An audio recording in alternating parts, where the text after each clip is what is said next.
معشوقة الجزائريين دارت حالة في المدينة المنورة، طيبتها وديتها معايا، حبيت ندوقهم الحلوى الجزائرية تاعنا اللي كنا نشروها كي كنا صغار ونحبوها بزاف.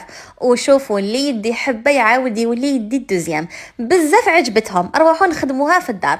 نحتاجوا البسكوي، الكاطو، نحكموا واحد شوكولا واحد فانيليا. انا هكا نخدمها، كاين اللي يديروا غير فاني، كاين اللي يديروا غير شوكو، انا نحب نخلط.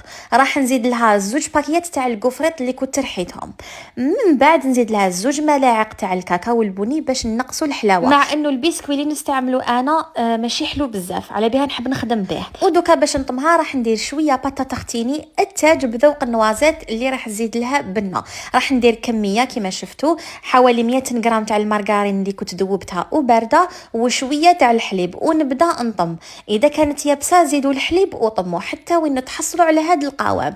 نكورهم نحطهم في سنيمه ونخليهم يبردوا شويه. بيد ما نروح ندوب الشوكولا راح نستعمل باتا غلاسي تاني التاج. تحبوا تستعملوا بالحليب ولا تستعملوا النوازات؟ انا درت تاع النوازات باسكو راح تمد لها جو بزاف شباب.